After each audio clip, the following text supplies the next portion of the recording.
За манай өнөөдрийн бүсчсэн хөгжлийн үндэсний хөгжлийн үндэсний хүрээлэнгээс зохион байгуулж байгаа бүсчсэн хөгжлийн чуулганы одоо зүүн бүсийн одоо хамтын ажиллагаа гэсэн салбар хуралдаан ингээд эхэлж байна. Тэгээ өнөөдрийн манай салбар хуралдаанд миний баруун гар талд лавг сүрэн зүүн хойд Азийн байгаль орчин хөдөө аж ахуйн судалгааны төвийн захирал.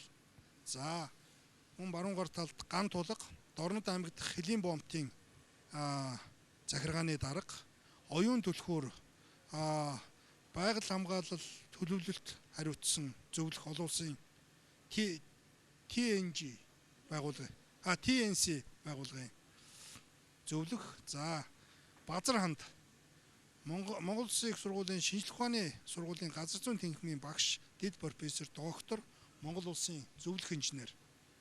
За Ням Эрдэнэ үндэсний итгэмжлэлийн төвийн дарга. За төгөлдөр гэж болно. Төгөлдөр. TNC олон улсын байгууллагын нутгийн иргэдийн манлайлсан байгаль хамгаалал төслийн удирдагч гэсэн ийм хүмүүс өнөөдрийн манай салбар хуралдаанд оролцож байна. Тэгээд би эхнийхээ асуултыг лавг сүрэн захирлаас одоо асууя. Зүүн бүс нутгийн эдийн засгийн тэргүүлэх чиглэлийг бол тодорхойлсон. Манай зүүн бүс нутгийн тэргүүлэх чиглэл бол түүхэн аялал жуулчлал, за эрчимдсэн мал аж ахуйн гэсэн ийм чиглэлд бол одоо бүсчсэн хөгжлийн бодлогын хүрээнд бол тодорхойлогдсон байгаа. Тэгээд таны бодлоор аялал жуулчлалын чиглэлээр одоо үйл ажиллагаа явуулдаг бас хүний хувьд бас тодруулж байгаа. Цаашдаа зүүн бүс нутгийн аялал жуулчлалын хөгжлийн чиг хандлага, за саяны миний дурдсан тэргүүлэх чиглэлийн талаар бас таны бодлыг сонсё. За юуны өмнө өнөөдөр бүсчсэн хөгжлийн энэ чуулган хийж байгаа оролцож байгаа хүн болгонд баярын мэнд төргий. За тэгээд энэ нэвтрүүлгийн үзэн сууж байгаа өргөн олон үзэгчтэй бас тухайн өдрийн мэндийг хүргье. За зүүн бүсийн аялал жуулчлалын тухайд бол би өөрөө Дорнод аймгийн Баян Түмэн сум 4-р баг дэргэн лавг сүрэн малчин хүн, судлаач хүн. Тэгээ аялал жуулчлалын хувьд болохоор өрх бүр зүтгэж энэ аялал жуулчлалыг босгодъё гэдгийг нэг төрүүд хэлмээр байна. За манайх өрхийн хувьд болохоор дэлхийн бүх аялал жуулчлалын аппликейшн дээр манай нэрээрээ байдаг. Farm stay-д орон тогтдог, жил 40-50 гадны хүн ирдэг. Тэгэхдээ нөгөө морин аялал элдв бусын юм хийдгүү зөвхөн ирж тантай юм ярих гэж ирдэг. Тэгээд энэ бүс нутагт ингээд нэг айлд 40 ирээд байгаа юм чинь ингээд аялал жуулчлал, түүхэн аялал жуулчлал буюу гурамсан одоо Орос, Хятад, Монгол гурвын ингээд тойрог эдийн засгийн интеграцид оруулахад бол аялал жуулчлал бүрэн боломжтой. Би одоо өөрийнхөө айлын хувьдыг нэгж байна. Хоёрдугаарт болохоор олон улсын энэ хурал цуглаан ямар нэгэн энэ зүүн хуралдаанд ороход бол Монгол энэ зүүн талыг бол их сонирхтой. Мэдээж хэрэг түүхэн аялал жуулчлал, Чингис хаан, бидний баялаг түүхийн энэ бүхнийг бид хөргөж өгөх тийм чадвартай болсон хүчтэй бэлдэх ёстой. Болсон хүчин бол уулна малчин өрх дотроос гарвал их сайн байна. Одоо малчин өрх гэхлээр үр хүүхдээ их нэртэй сумын төв рүү явуулцдаг улсууд чинь дутамгчл үүсдэг. За сүүлд нэгэ боловсрол олоод явхад бол гүйцэд сэтгэх тийм хүүхдийн тэнцвэртэй хөгжсөн тэр потенциалыг бид нар хөгжүүлэхийн тулд бол малчин өрхийг бүрэн бүтэн байлгах энэ хувилбар руу явах ёстой. Айл өрхөдөр тушилсан энэ бүс нутгийн аялал жуулчлалыг бол бид нар бол өрхөөс эхлүүлсэн аялал жуулчлалаар явах хэрэгтэй байна. За мэдээж хэрэг аялал жуулчлалын группүүд байна, аялал жуулчлалын компаниуд байна, тэднэрт бүрэн ирэх нь байна ингээ явцдаг боловч яг хөдөө орон нутагт сезон дуусахад бол айлд л ирдэг юм аа. Тэгээд энийг болохоор интеграцлын хувьд болохоор бүх зүүн талын малчид бол нэг өрх болчдөг. Нэг ийм л чиглэл рүү явах байх ч би өөрийн хувьд харж байна. За баярлалаа. За би дараагийнхаа асуултыг Дорнод аймагт Хөлийн бомтын захиргааны дарга Ганталгаас тодруулъя.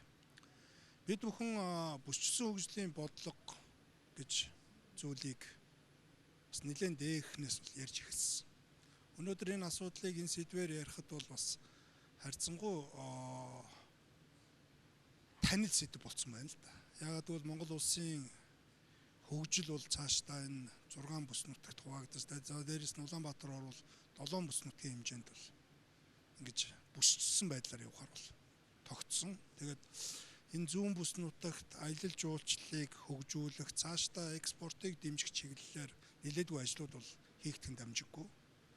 Тэхийн тулд манай зүүн бүс нутагт байгаа бомбын өнөөгийн байдлыг та бүгд юу гэж үзэж байгаа вэ? Ямар бодлого хэрэгжүүлж байгаа талаар та бас мэдээлэл өгөөч. За та бүхэндээ энэ өдрийн мэндийг хүргэе. Дорнот аймгийн Хэлгийн бүхнээс гантлаг байна. За манай зөв бүсийн хувьд авто замын 6 бомб, төмөр замын 1 бомб, тэгээд нийтдээ 6 бомб, 7 бомбтой бай. Одоо энэ байна. Үүнээс Орос улбаны улстай 2 бомб, авто замын 2, төмөр замын 1, бүгд найрамдах Хятад ард улстай авто замын 4 бомбтойр хилж байна. За манай зөв бүсийн хувьд бол бомбын хөгжил анх бол шин сэргэлтийн бодлого, бомбын сэргэлт гарахаас өмнө бол ерөнхийдөө унтаа байдалтай байсан. Шин сэргэлтийн бодлого буюу бомбын сэргэлт ихснээр одоогийн байдлаар нийт бомбтууд маань 90-99% Т-зүү зураг төслийн ажлууд эхэлсэн. Нэг бомбын Т-зүү зураг 100% гүйцэтгэлтэй 90 онд бомбын зохицуулгын ажил эхлэхээр төлөвлөгдөж байна.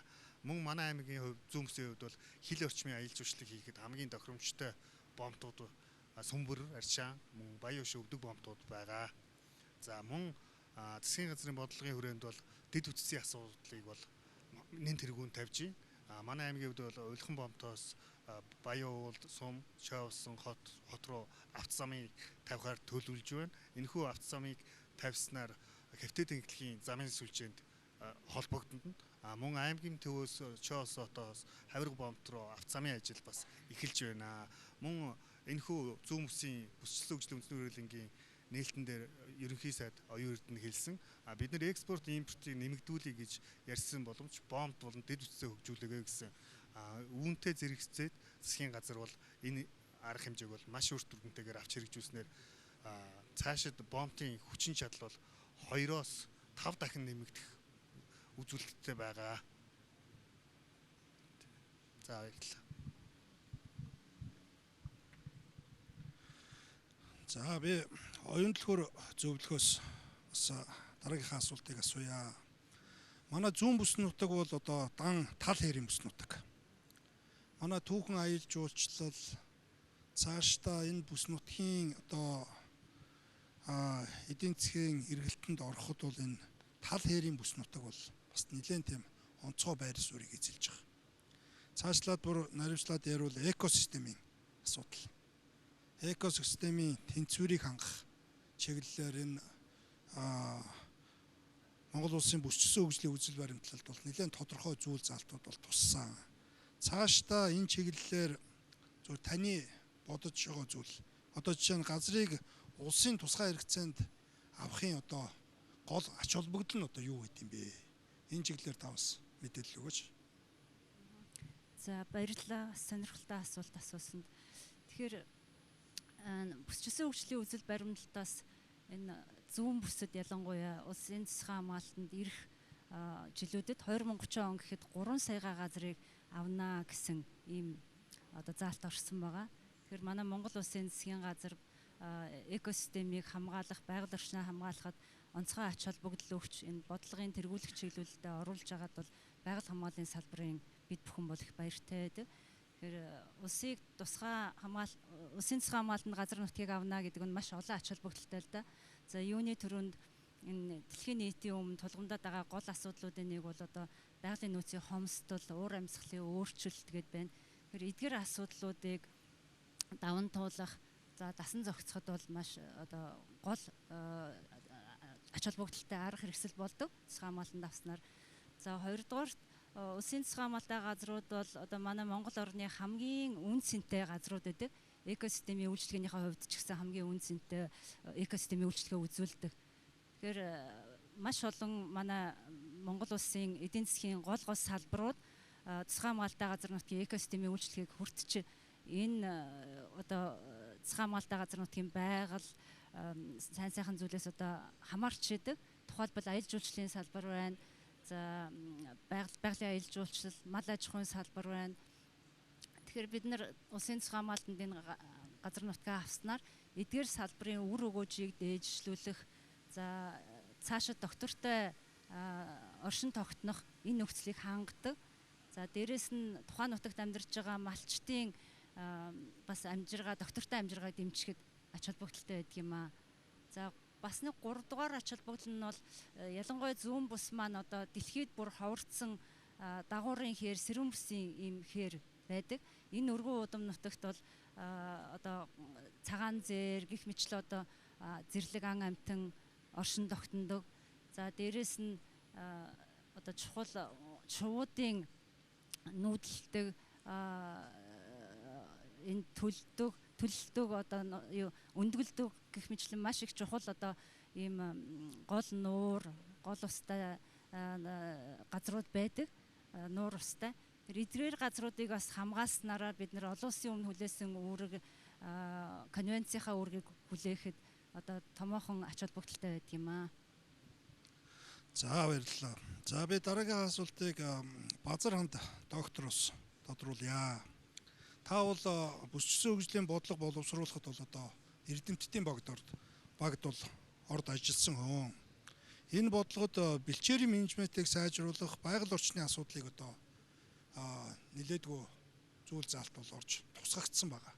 Яг тэр дундаа энэ зүүн бүс нутагт одоо энэ чиглэлээр тусгагдсан асуудлаар та бас бид хүнд мэдээлэл өгөөч. За баярлалаа.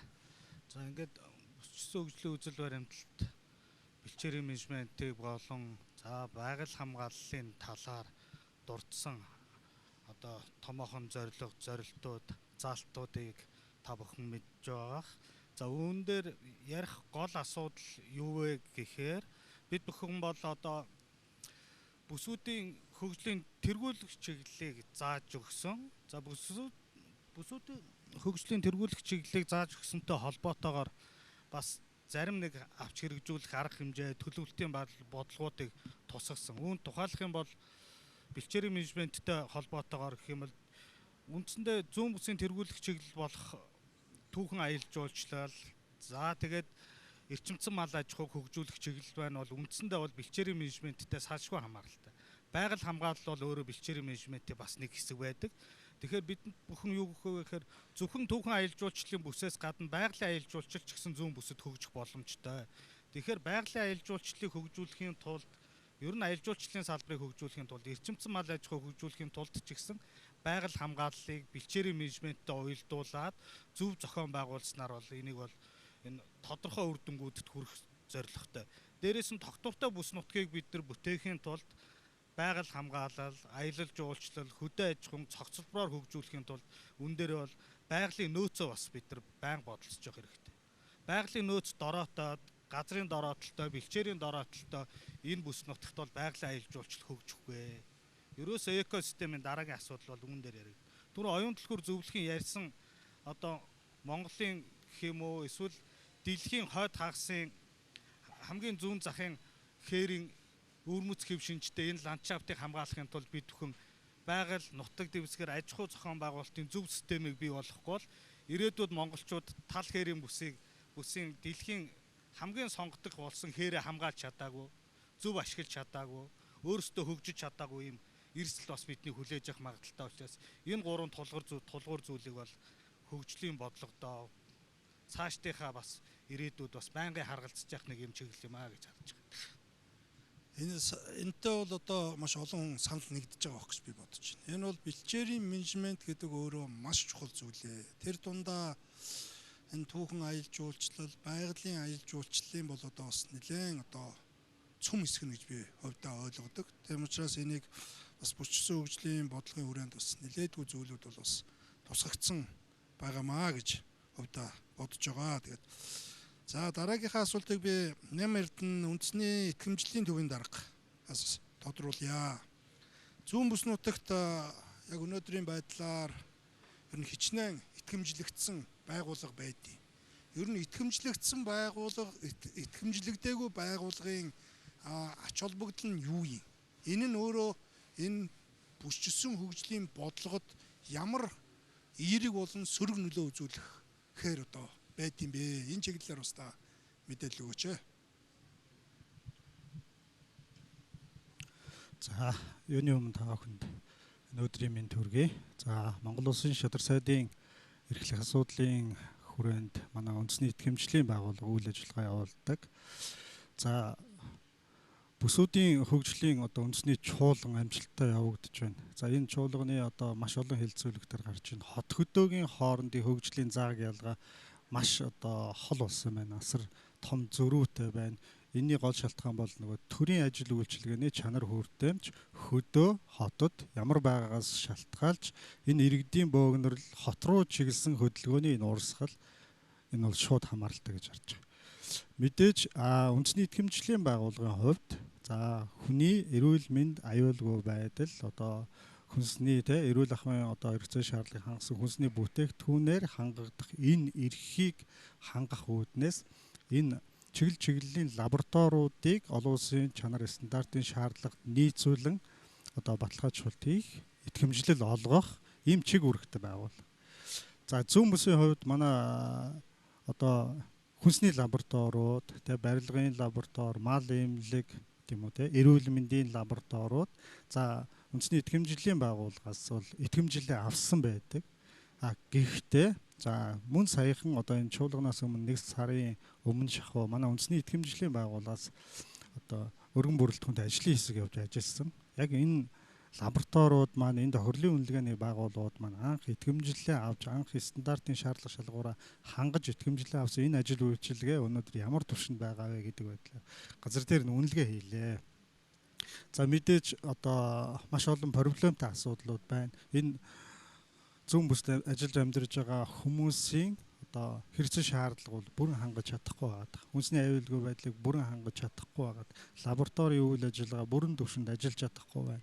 Хүнсний аюулгүй байдлын үзүүлэлтүүдээс цаашаа бас хэтэрч чадахгүй байгаа. Энэ болгон дээр бас онцгой анхаарах шаардлагатай байгаад байна.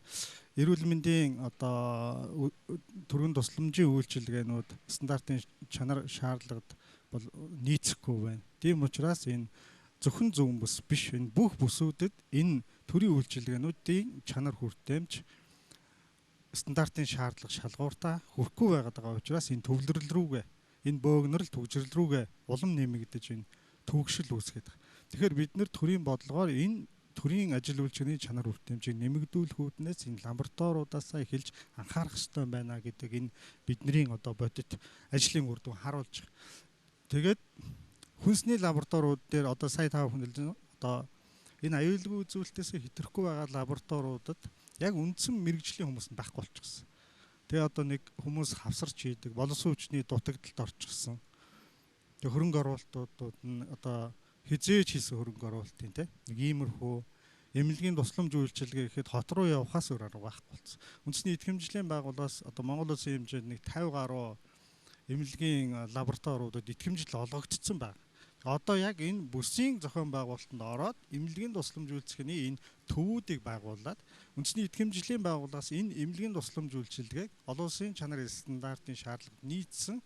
Тэгэд энд үзүүлж байгаа иргэдийн эмчилгээний онш нь өөрөө зүв байж тэр хүн үйлчилгээндээ бүрэн итгэн ийм үйлчилгээ авч чадахгүй байгаа хүмүүс бүгд л хот руугаа тийм үл. Тэгэхээр энэ төрийн ажил үйлчилгээний чанар хүртээмжийг сайжруулах талаар үндэсний итгэмжлэлийн байгууллага бас онцгойлон анхаарч судалгаа гаргаж Монгол Улсын шадар сайд бас танилцуулаад ажиллаж байгаа. Сая таны ярьсантаас харж байхад ер нь орон нутгаас хот руу явагдаж байгаа шилжилт хөдөлгөөний бас нэг хэсэг нь бол энэ итгэмжлэгдсэн лабораторийн асуудал гэж бас ойлголоо. Ер нь маш товчхондоо хэлэхэд бүсчсэн хөгжлийн бодлого гэдэг бол хот хөдөөгийн хөгжлийн ялгааг л бид хайрлах гэдэг. Та бүгд мэдж байгаа. Өнөөдөр Улаанбаатар хотод эрх мэдлийн, эдийн засгийн, машин тэрэгний бүхий л юмны төгжрөл бүгдлэрэл бий болсон. Тийм учраас энийг задлж бүс нутгийн хэмжээнд аваачих энэ ажлыг л бүсчсэн хөгжлийн бодлогоо гэж маш товчхоноор бол бид хүн тодорхойлж байгаа. Тийм учраас цаашдаа бид бүхэн энэ төрлийн бодлогыг маш оновчтой энэ тэр дундаа бүсчсэн хөгжлийн бодлогыг маш оновчтой хэрэгжүүлж чадсанаар орон нутагт ард иргэдийн амжиргааг дэмжих, тэнд эдийн засгийг солонгоруулах энэ боломж болцоо бол нэгднэ гэж би ойлгодог. Тэр дундаа манай зүүн бүс нутаг бол хөгжих, маш богино хугацаанд эдийн засгийн эргэлтэнд орох ийм боломжтой бүс нутаг. Тэрний одоо гол нэг томоохон хэсэг бол бомбын асуудал. Бид бүхэн өглөө бас үдээс өмнө энэ бомбын сэргэлтийн бодлогын чиглэлээр бас нэлээдгүй хилцүүлгийг бас хийсэн. За би дараагийнхаа асуултыг нутгийн иргэдийн манлайлсан байгаль хамгаалалт төслийн удирдагч төгөлдрөөс тодруулъя. Өнөөдөр Монгол улсын газар нутгийн 80 орчим хувийг бол одоо бэлчээр эзэлдэг. Энэ бэлчээрийг дагсан үндсэндээ малчтын гол амжиргаа бол энэ бэлчээр. Мал аж ахуй. Мал аж ахуйн салбар бэлчээргүйгээр бол одоо бас яг өнөөдөр та харахад бол бас хүнд.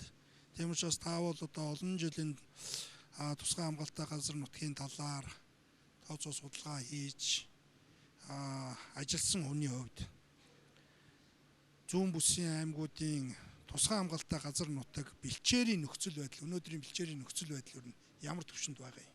Цаашдаа бид бүхэн юун дээр илүү анхаарах ёстой юм бэ гэдэг талаар та бас бид бүхэнд мэдээлэл өгөөч. За сонирхолтой асуулт асуусанд баярлалаа. За мэдээж альч улс их орон хөгжихийн тулд дандаа байгалийн нөөцлөөр тулгуурладаг. Мэдээж улс орон хөгжихийн 3 үндсэн тулгуур байгаа. Мэдээж мэдлэг, технологи, байгалийн нөөц. За манай дээр бол зүүн бүсийн хэмжээнд бол одоо үндсэн хөгжих 2 чиглэлээ бол үзэл баримтлалаа тусчаад түүхэн аялжуулж эрчимцэн мал аж ахуй. За энийг мэдээж байгалийн нөөцлөөр тулгуурлаж хийгдэнэ. Түүхэн аялжуулалтаас гадна байгалийн аялжуулчлал, за эрчимцэн мал аж ахуй. За ингийн тулд байгалийн нөөцийг бид зүү зохистой ашиглах ёстой, хөндөгдөөгүй байдлаар нь хадгалж авч үлдэх ёстой. Үүний нэг тод жишээ бол одоо газар нутгийг улсын тусгай хамгаалтанд авах. Энэний үйлчээнэг бол урт хугацаанд бид нэр тогтвортой зохистойгоор ашиглая. Нэг удаадаа ингээ бүгдингийн ашиглаад одоо зохион байгуулалтгүй ашиглаад дуусчихгүй гэсэн юм үндсэн зорилготой. За улсын хэмжээнд бол одоогийн байдлаар нэг тусгай хамгаалалттай газар нутгийн хэмжээ бол 21% байгаа. Харин зүүн бүсийн хувьд тэрнээс доогуур 17.8% байгаа. Гэтэл Монгол улсын урт хугацааны хөгжлийн бодлого 20 дээр хүртэл тусгагдсан. Монгол улс нийт газар нутгийнхаа 30%-ийг улсын тусгай хамгаалтанд авнаа 2030 он гэхэд. Гэтэл одоо хэдхэн жилийн хугацаа үлдсэн байдаг. Бид нар энэ зорилгоо бас биелүүлэх. За нэгсэндөө энэ бүсчилсэн үзэл баримтлалын үндсэн суурь болох аялал жуулчлалынхаа одоо бүтээгдэхүүн явагдаж байгаа байгалийн нөөцийг бол одоо тогтвортой урт хугацаанд авч үлдэх тал дээр нь бол ажиллах ёстой.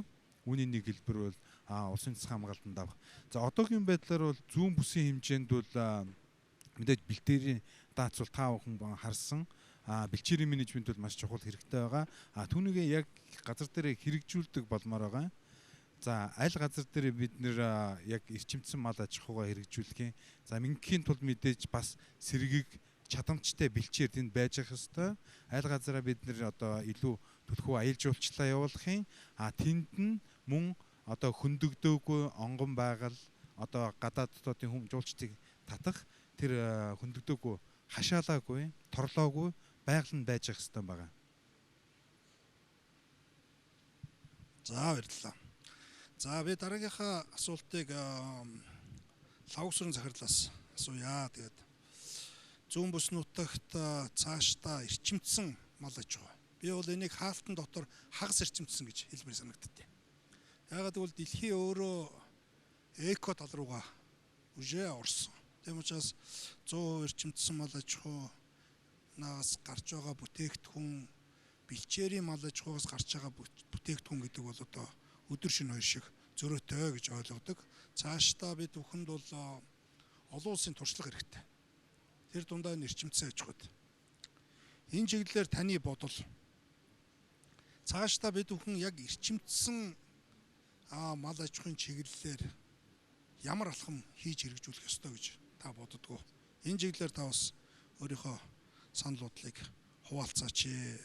Цаашдаа ер нь зүүн бүс нутагт гадна дотны хөрөнгө оруулагч нарыг татах чиглэлээр ер нь бас ямар бодлого хэрэгжүүлвэл одоо зохилттой. Тэр дундаа энэ мал аж ахуйн чиглэлтэй та холбож бас мэдээлэл өгвөл. За энэ дээр бол одоо миний одоо ганц сүүлийн 13 жил хийсэн судалгааны үр дүн гарах хэвээр. Би өөрөө одоо Баян Дүн сумын 4-р багийн иргэн малчин хүн учраас сүүлийн 13 жилд хийсэн судалгаануудынхаа одоо багцыг нэгөр хүргэе. Бид өөрөө болохоор Герман, Америкт 20 жил амьдэрсэн. Тэгээ шууд ирээд Баян Дүмэнд хөдөө малчин болоод 13 жил болж байгаа улсуу да. За шинэ тухааны баг болохоор манай үр хүүхдүүд гэр бүлийн санхүүжилттэй ямар нэгэн улсын судалгааны том экспертүүд байдаг учраас ингэж орж ирж байна. За та нар энэ дээр бид нар юу гэж хэлэх юм гэхээр нэн тэргуунд эрчимцэн мал аж ахуй бидэрт шаардлагатай болсон. Би өөрөө энэ байгаль орчны суурьтай хүн. Энэ тусгай хамгаалалтын газрын анхны хуулиудыг тэр бичлэлцээ суулцж исэн хүн байдаг. За тэгэхээр мэдээж хэрэг бидний нэг тухайн үедээ барьж исэн баримтлага болохоор та нар байгаль хамгаалалт битээ ойр хурж болохгүй гэсэн бодлого байсан бол өнөөдөр бид нар хөгжлийнхаа явцад энэ мэдээж хэрэг хүн хар нийгэм орчин өөрөө юмдаа бас хайр гамтай хандаж эхэлсэн учраас энэ бодлогод нь өөрчлөлсөн. За хөдөө аж ахуй дөрвөллөөр бид юуны түрүүнд юу ярих хэвээр юм гэхээр бид малчингүй болсон гэдгийг номер 1-ээр хэлэх хэвээр. За ер нь малчин өрөхгүй гэдэгтэй биш. Малчин өрөх нь байна. Удамсан, уламжилсан мал аж ахуйгүй болсон гэдгийг одоо ингээд шууд хэлэх хэрэгтэй. За нэг үндсэндээ нэг 5-6 жил үлдсэн байх. Яагаад гэвэл сүүлийн 30 жил авгаа хөөгд хоёр чин Сумын төв аймгийн төв дээр нөхөр ганцаараа үлдсэн. 6 настай хүүхэд 2008 оноос эхэлж явсан. Тэгээд та нар хасаад үзчих.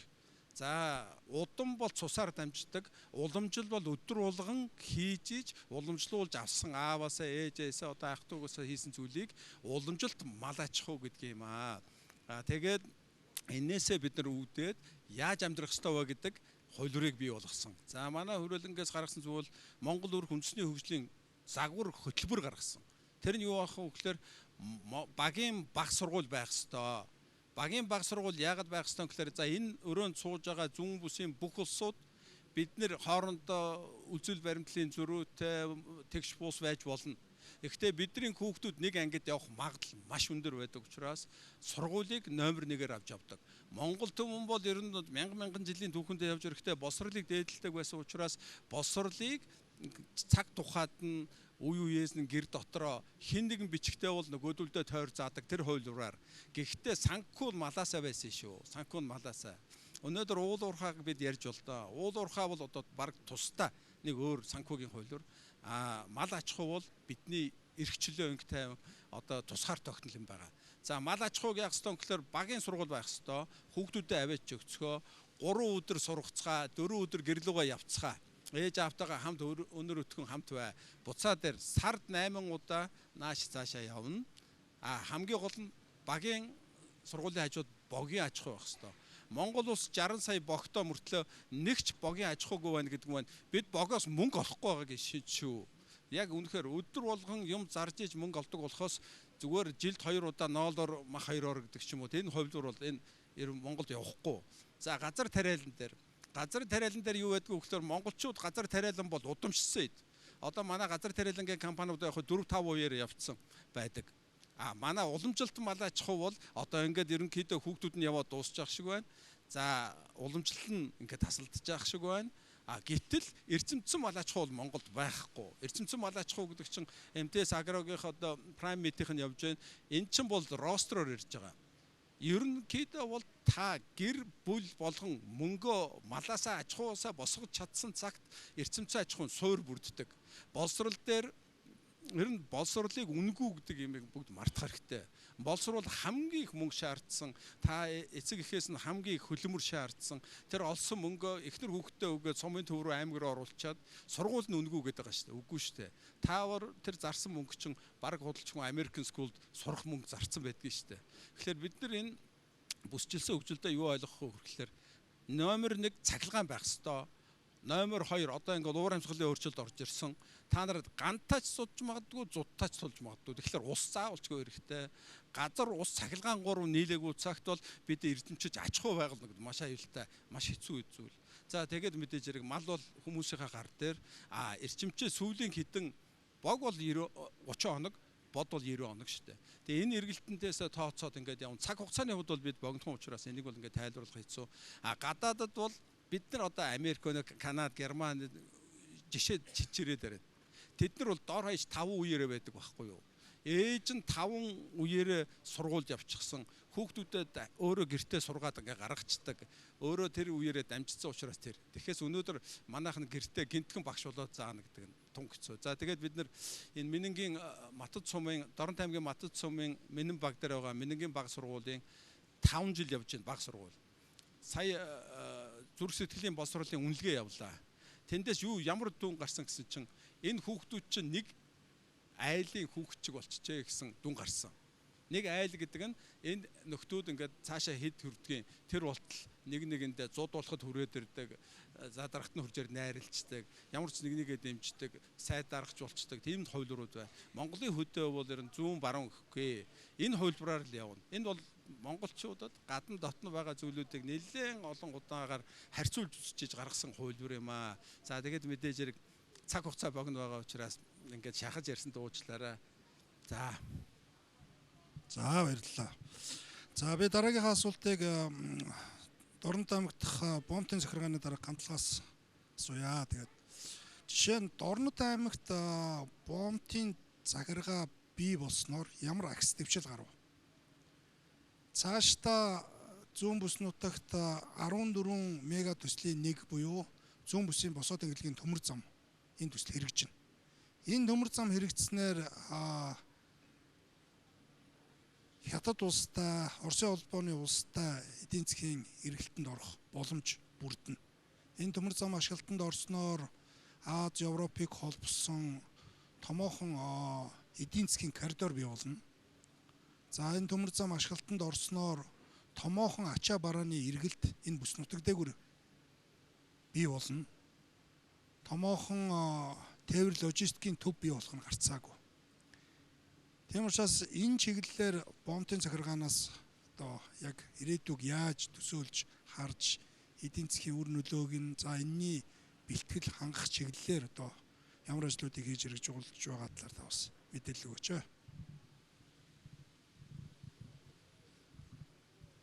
За баярлалаа. За манай аймгийн хувьд бол Дорнот аймгийн хувьд бомбын хилийн бомбын захиргаа байгуулагдсанаар үзүүлэх нөлөө нь бол Оросын холбооны улс, Бүгд найрамдах Хятад ард улс гээд 2 улстай хилэлж байгаа. Монгол улсын хамгийн олон бомбтой аймаг. Ингэснээр бидний хувьд бол цаг хугацааг бол маш их давчилсан гэж үзэж байгаа. Өмнө нь бол Бүгд найрамдах Хятад ард улсын талаас Монгол улсын бомбтой харилцахын тулд хил хяналтын байгууллага буюу хилийн зэрэг, гайл, гадаадын иргэн харьяат мөн аймгийн засаг захиргааны нэгжтэй харилцах болдог байсан. Ингэснээр ямар нэгэн албан бичиг тодорхой хэмжээний шийдвэр гаргахаар бол олон үе шаттай хугацаа алддаг гэсэн. Бомбын захиргаа байгуулагдсанаар энэ асуудлууд бол шууд зэгцэглэгдээд бомбын захиргаа тэгээд шууд Улаанбаатар ерөнхий газар гэсэн ажил үүссэн. За та сая мөн хэллээ. Одоо зүүн бусаа эдийн засгийн коридор байгуулагдсанаар ямар ашиг бүгдэлтэй вэ гэдэг. За бидний хувьд бол энэхүү судалгааны ажлыг сүүлийн 2 жил Оросын холбооны улсууд Бүгд найрамдах Хятад улсад ажилласан. За бичигт хөөцсөн чиглэлийн төмөр зам нийтдээ 423 км-ээр 28-аас 30 онд байгуулагдаж дуусна гэсэн төлөвлөгөөтэй байгаа. Энэхүү төмөр зам байгуулагдсанаар жилдээ 20-25 сая тонн бараа бүтээгдэхүүн тээвэрлэгдэх боломжтой гэсэн судалгаа гарсан. За энэхүү төмөр зам байгуулагдсанаар бичигтээс жинжөө бомб гэсэн далайн бомбтоос тээвэрлэлт явагдана. Хятад Оросын холбооны шууд холбогдож байгаа Манжуур Забайск бомбтоос харьцуулахад 500 км-ийг хэмнэх боломжтой гэсэн судалгаа бол гарсан байна. Ингэснээр Хятад Аз, Европыг холбох гарц нэгээр нэмэгдэнэ гэсэн үр дүн бол үзүүлж байгаа. За мөн Хятадын Забайск Хятадын Манжуур болон Оросын холбооны Забайск бомбтоор жилдээ нэг 19 сая тонн бараа бүтээгдэхүүн одоогийн байдлаар эргэлдэж байна. Бүрэн хүчин чадлаараа ажиллахад бол 25 сая тонныг хоёр экспортын нэвтрүүлэх боломжтой гэсэн. Үүнээс бид мөн зэрэгцээд жилдээ бас 20-25 сая тонныг гаргана. Одоогийн байдлаар Оросын холбооны улсын Оросын холбооны улсын өр баглын хязгаараас бол Бүгд найрамдах Хятад улс руу жилдээ 85 сая тонн бараа бүтээгдэхүүнийг нийлүүлэх боломжтой гэдэг саналаа илэрхийлсэн. Энэхүү бараа бүтээгдэхүүнээс манай Монгол улс хуваалцаж Орос Хятад улсыг холбох зүүн эдийн засгийн коридорыг бол яаралтай байгуулах нь зүйтэй гэж үзэж байна. За баярлалаа. За баярлалаа. За би дараагийнхаа асуултыг оюун төлхөөр зөвлөхөөс асууя. За танай байгууллагын хувьд өнгөрсөн хугацаанд экологийн бус нутгийн үнэлгээ хэмээх гэсэн нэртэй бас нэлээд томоохон судалгааны ажлыг холбогдох газруудтай хамтран хийсэн. Энэ судалгааны ажлын хүрээнд экологийн хувьд чухал ач холбогдолтой цаашдаа хамгаалах шаардлагатай газруудыг бол тогтоосон гэж ойлгож байгаа. Танай байгууллагын хувьд цаашдаа ер нь зүүн бүс нутаг руу хандсан, тэр дундаа зүүн бүс нутаг руу чиглэсэн одоо хийгдэх болон хийгдсэн ажлуудын талаар та бас бид бүхэнд бас мэдээлэл өгөөч. Түрүүний миний дурдсан экологийн бүс нутгийн үнэлгээний талаар бас та бас бид бүхэнд бас нэг тодорхой мэдээлэл өгөхийг хүсэж байна. За баярлалаа. Тэгэхээр TNC байгууллага нь бол 2009 оноос 10 жилийн хугацаатай Монгол орныг бүсчлэн хуваагаад Монгол улсад хамгийн нэн тэргуунд хамгаалах шаардлагатай эколог байгалийн чиглэлээр хамгийн чухал газруудыг тогтоосон байгаа. Тэр энэ экологийн бүс нутгийн үнэлгээгээр тогтоосон газруудыг бол улсын газар зохион байгуулалтын ерөнхий төлөвлөгөөнд тусгаж одоо үе шатаагаар улсын засгийн хамгаалалтанд авч эхэлсэн байгаа. Өнөөдрийн байдлаар энэ тогтоосон газруудынхаа 17%-ийг улсын засгийн хамгаалтанд, за нэг 14-5%-ийг орон нутгийн хамгаалтанд ингээ авчаад байна. За цаашид авах шаардлагатай газруудыг бол энэ бүсчилсэн үйлчлэлийн үзэл баримталд одоо тусгасан байгаа. Тэгэхээр энэ бол нэлээд шинжлэх ухаанч, маш өргөн бүрэлдэхүүний одоо академи судлаачид, за төрийн болон төрийн бас байгууллагуудыг хамрагдсан ийм бүхэлдээ 10 жилийн ийм ажил болсон байгаа. За зүүн бүсийн хувьд бол ер нь энэ TNC байгууллагын хувьд энэ дээрээ дөрөөлөөд цаашид энэ нэн тэргуунд авах шаардлагатай газруудыг хамгаалахын тулд ер нь юу хийх ёстой юм бэ? За нэн тэргуунд мэдээж энд бол санхүүжилтийн асуудал, тулгамж байгаа асуудал байдаг. Тэгэхээр 15 жилийн хугацаанд хэрэгжих үн мөнхийн Монгол гэдэг одоо хөтөлбөрийг бол санаачлан Монгол улсын засгийн газартай энэ оны 4 сард гэрээ байгуулан хэрэгжүүлэхээр ингээд эхний шатанда явж байна. Тэгэхээр энэ хөтөлбөр бол 15 жилийн хугацаанд нийт өртгөн 198 сая ам долларын төсөвтэй ийм төсөл хэрэгжинэ. За энэ төслийн бол 71 сая ам доллар нь бүсэлтгүй донорын тусламж байгаа.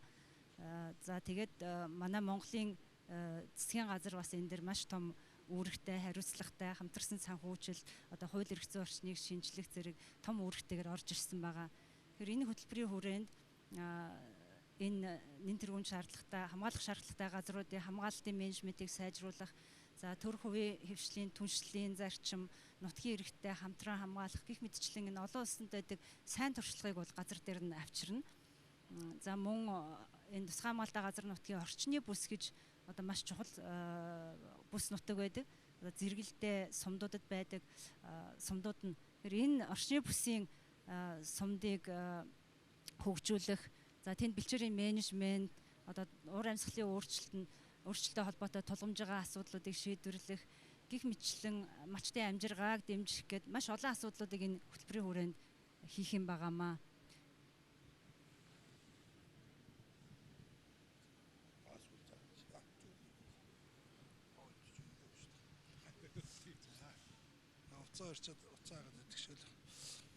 За би дараагийнхаа асуултыг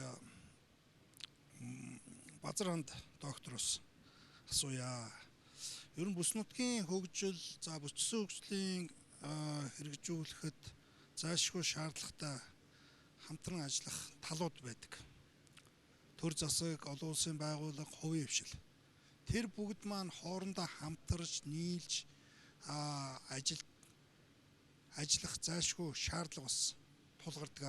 Энэ чиглэлээр таны бодол, эрдэмтэн хүний зүгээс одоо та бас нэг өөрийнхөө бодлыг энэ чиглэлд бас хандуулж хэлээч. За баярлалаа. Тэгээд бүсчилсэн хөгжлийн тухай ярьж байхад бид бүхэн бас нэг асуудлыг бас дурдахгүй орхиж болохгүй. Энэ бол мэдээж өнөөдрийн бид нартай адилхан явж байгаа, бидний өнөөдрийн ярилцж байгаа гол сэдэв болох энэ хамтын ажиллагаа. хамтын ажиллагаан дээр бид нөхөн юуг хамгийн чухал авч үзэх ёстой вэ гэхээр төр засгийн бодлого, за олон улсын байгууллагууд, хувийн хэвшил, орон нутгийн байгууллагуудын хамтын ажиллагаа хамгийн чухал юм байнамаа. Тэгэхээр мэдээж энэ хамтын ажиллагаа чухлын хүрээнд ярихад бол үүнээс илүү чухал зүйл нь юу вэ гэхээр бүх субъект болгоны хариуцлага юм уу гүйцэтгэх үүрэг байх хэрэгтэй. Үүргийн давхцлага байх хэрэгтэй. Төр засгийн бодлогыг хэрэгжүүлэх гэж байгаа орон нутгийн удирдлагууд бас өөрсдөө өөрийн гэсэн орон нутгийнхаа хөгжлийн бодлого концепцтой байх хэрэгтэй. Энийг нь дэмждэг олон улсын байгууллагууд ороод ирэхэд өөрсдөө хүлээгээд авдаг чадвартай байх хэрэгтэй. Энэ чадвар дээрээ тулгуурлаад хувийн хөвшил нь хөгждөг байх хэрэгтэй. Дээрээс нь тэгээд яг хувийн хөвшил хөгжиж байна. Үүнээс гадна бид бүхэн монголчууд юмыг бас бид бүхэн сайн нутагшуулж сурмаар. Олон улсын байгууллагуудын зарим төслүүд хэрэгжиж байсан ногоон алтч гэдэг юм уу те малчтын бүлгүүдийг үүсгээд ингээд орхиж байсан. Төсөл дууслаа гараад явдаг манай Монголд одоо ногоон алт төслийн гэдэг юм уу өөр зарим төслүүдтэй хэрэгжиж байсан сумдуудад жишээ нь одоо нэг нурсан байшин л үлдлээ ш. Тэгэхээр тухайн төслүүд бол тэр үедээ хийх юмаа хийгээд хангалттай хэмжээнд чадварчуулаад зарим газруудад тусламж үзүүлээд төр хувийн хвшлийн байгууллагуудад жишээ нь боломжийг нь олгоод тодорхой одоо юу гэдэг нь багш техник тоног төхөөрөмжийн тусалцаа үзүүлээд гараад явцсан байдаг. Бид бүхэн нутагшуулж чадаагүй, менежментийн хүртэл авч үлдэж чадаагүй ийм жишээ их байдаг. Тэгэхээр ерөөсөө юу вэ гэхээр гол нь бид бүхэн хөгжлийг ярьж байгаа бол гол нь хөгжлийн бүсчсэн хөгжлийн гол зорилго бол түрүү Отгонбаяр гишүүн хэлсэн. Юу вэ гэхээр ерөөсөө л хот хөдөөгийн ялгааг багасгах. Хот хөдөөгийн ялгааг багасгахын тулд бид нар хөдөөрөгөө чиглэсэн бодлогыг олон улсын байгууллагуудтай хүртэл авч хэрэгжүүлэх хэрэгтэй. Миний зүгээр өнөөдөр бас энэ хилцүүлэгт оролцож байгааг бусад бүсүүдээсээ зүүн бүс давуу талтай онцлог шинжүүд ихтэй юм чинь. Магадгүй нөгөө нэг яриад байгаа тэргүүлэх чиглэлүүд дээр ихэ хүрээнд аймаг болгон нэг сумыг аялал жуулчлалынхаа юм те нэг сумыг хагас эрчимцэн мал аж ахуй. Эсвэл нэг сум биш юм а гэхэд аймагтайгаа хамгийн ойрхон байгаа нэг сумын нэг багийг эрчимцэн аж ахуй хөгжүүлсэн юм жишг баягаар хөгжүүлж үзээд тэрнийхээ дараа бүстэй хэрэгжүүлж үзээд дараа нь бүсийнхээ босод сумрууд нутагшуулах хүртэл бас юм боломж байна. Тэгэхээр хамтын ажиллагааг бол юу гэж харж байгаа вэ гэхээр хамтын ажиллагаанаас хүрсэн үр дүн хөдөө орон нутагт хөдөөгийн иргэдэд сум орон нутагт тусч ээж хөгжил үргэлжлэнэ л гэсэн юм бас нэг юм боломж байгаа харж байна гэж. За баярлалаа. Энэ талуудын хамтын ажиллагаа гэдэг өөрөө маш чухал зүйл байдаг. Тийм учраас бас энэ дээр манай Эрдэмтэн мэргэдийн хийсэн тооцоо судалгаа бол одоо бас тэр дундаа орон нутгийнханд бол одоо маш чухал байдаг. Дурдхад одоо бас тааламжтай байна. Тэгээ би дараагийн асуултыг нэмэрд нь үндэсний итгэмжлийн төвийн дараагаас зүүн бүс нутгийг бол одоо тэргүүлэх чиглэлийг бол түүхэн аялал жуулчлал гэж тодорхойлсон. Цаашдаа бид бүхэн энэ түүхэн аялал жуулчлалын чиглэлээр энэ үндэсний итгэмжлийн төвөөс ер нь энэ яг бүсчилсэн хөгжлийн бодлоготой уялдуулж одоо ер нь ямар ажлууд хийгдэх төлөвлөгөө байгаа вэ? Цаашдаа ер нь энэ эрчимдсэн хоёр дахь дид бүс бол одоо энэ эрчимдсэн аж ахуй. Мөн эрчимдсэн аж ахуйтай холбогдуулж гадагшаа гарах экспортын чиглэл рүү одоо бас итгэмжлэлсэн байгууллагын одоо төлөөллийн хувьд цаашдаа ямар төсөл хөтөлбөр хэрэгжүүлэх юм төлөвлөгөө байгаа талаар та бас мэдээлэл өгөөч.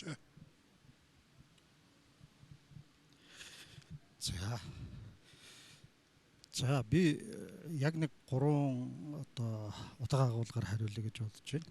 За мэдээж зүүн бүс маань одоо түүх аялал жуулчлалын бүс гэдэг ингээд бодлогоо маш тодорхой гаргасан.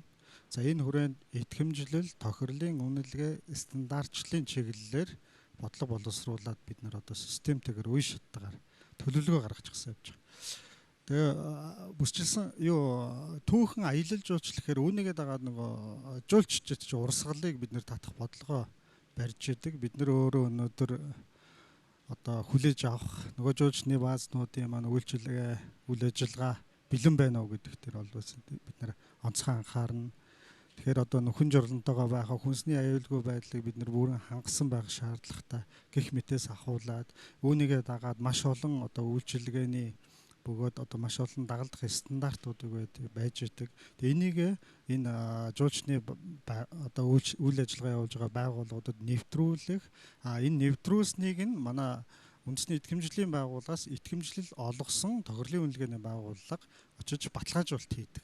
Баталгаажуулалт хийгдсэн бол мэдээж одоо энэ захим одоо бүх зүйлүүдээр ингээд байршдаг учраас энэ жуулчны одоо жуулчлаар ирж байгаа олон улсын хүмүүс маань одоо сэтгэл ханамжтай одоо ямар нэгэн байдлаар одоо эрсдэлгүй гэх юм уу одоо бүх талаар одоо нээлттэй байх юм аа. Тэгэхээр одоо стандартыг нэвтрүүлэх талаас баталгаажуулалт хийлгэх талаас нь бол онцгой анхаарч байна. Нэг сул тал байгаа нь одоо зүүн бүсэд одоо энэ аялал жуулчлалын чиглэлээр үйл ажиллагаа явуулж байгаа байгууллагуудын үйлчилгээний стандарт нэвтрүүлсэн хэсгийг одоо үзэж харж баталгаажуулалт олгож байгаа одоо байгууллага нь стандарт хэмжилсэн газрын бүтээгдэхүүн баталгаажуулалтыг хилтэс гэж байгаа. Энэ өөрөө нэг хоёрхан хүнтэй нэг юм алба байгаад.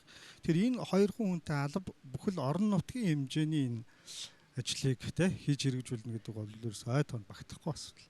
Тэгэхээр энийг бид нар өөрөө нөгөө төрийнхөө одоо зохион байгуулалт, бүтэц зохион байгуулалт одоо энэ чиг үүргийн ч гэдэг юм уу шинжилгээ хийгээд энэ дотоод зохион байгуулалт хийх хэрэгцээ шаардлага байна. Тэгэхээр тохирлын үнэлгээний байгууллагуудыг зүүн бүст бас шинээр бий болгох энэ одоо чиглэлийн үйл ажиллагааг сайжруулахад бас бодлогын хэмжээнд дэмжлэг үзүүлэх шаардлагатай байна. За хоёрдугаар асуудал бол одоо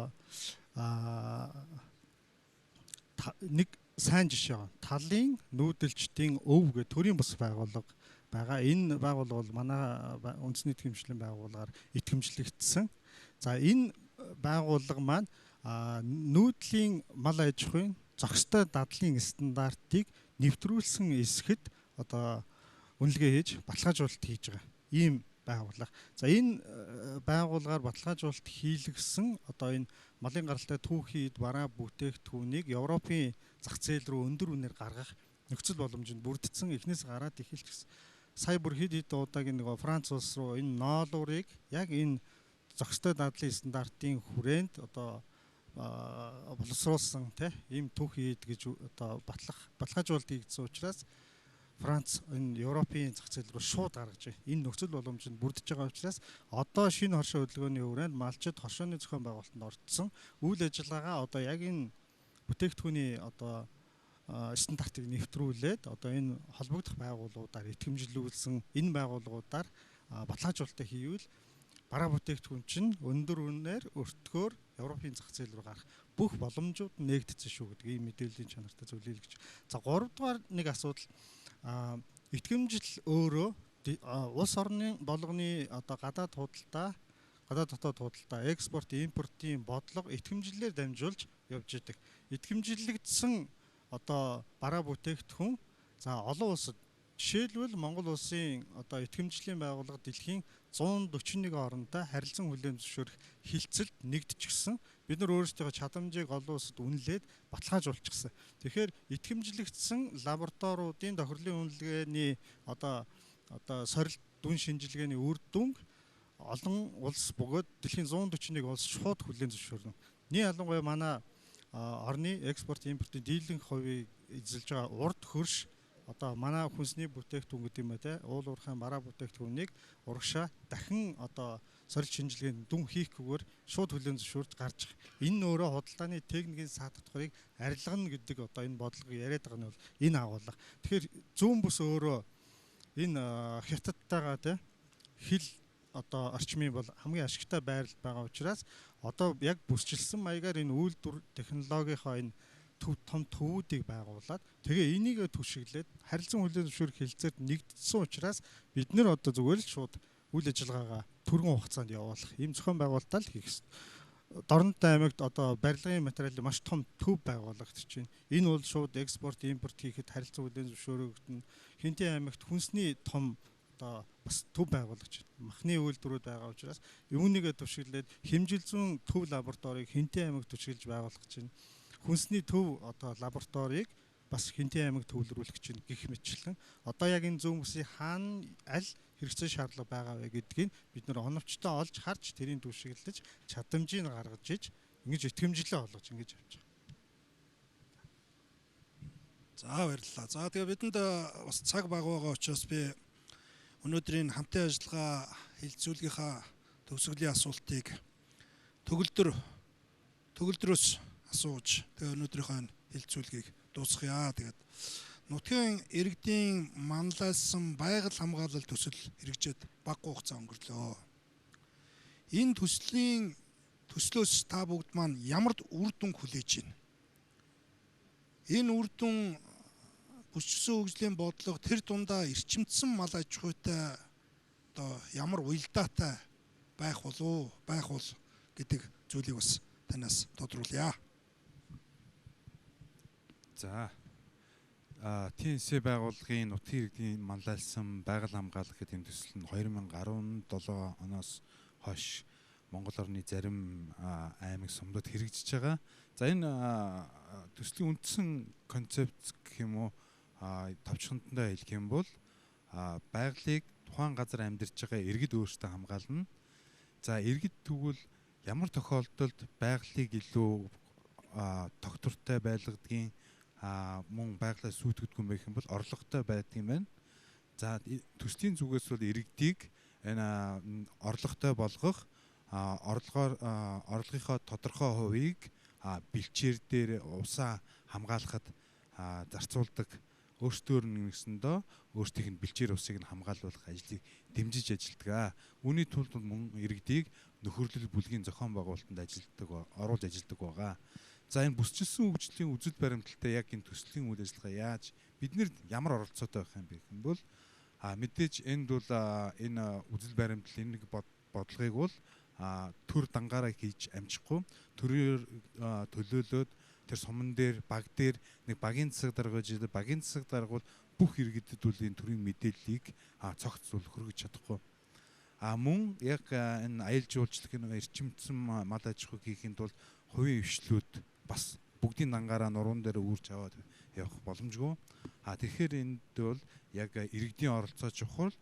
Бидний зүгээс яаж дэмжиж болох вэ гэх юм бол иргэдийг нь бид нэр мэдээлэлтэй болгоё, мэдлэгжүүлээ, хандлагыг нь өөрчлөе. Ингэснээр мэдлэгтэй, мэдээлэлтэй, орлоготой иргэн бий болсноор за магадгүй нэг жишээ дурдах юм бол энэ аялал жуулчлалын чиглэлээр малчид тэндээс зохион байгуулалтанд ороод бас орлогоо олох бол боломж байгаа. Ингийн тулд бол тухайн байгаль хөндөгдөг байх хэвээр жуулчид ирдэг байх хэвээр тэр газарт. За товчхондоо юм. За баярлалаа. Тэгээд өнөөдрийн манай энэ бүсчсэн хөгжлийн бодлогын хүрээнд хийгдэж байгаа хамтын ажиллагаа хилцүүлэг энэ дээрээ өндөрлөж байна. Тэгээд өнөөдөр та бүгдийг цаг зав гаргаж хүрэлцэн ирсэн явдалд маш их баярлалаа. Тэгээд өшөө бас олон зүйлийг ярьж бас та бүгдтэй өргөн сэдвээр ярилцах хүсэл хэдий байсан боловч бас цаг байгаа учраас энэ дээрээ бас өндөрлөж байна. Тэгээд та бүгдтэй баярсан талархснаа илэрхийлье.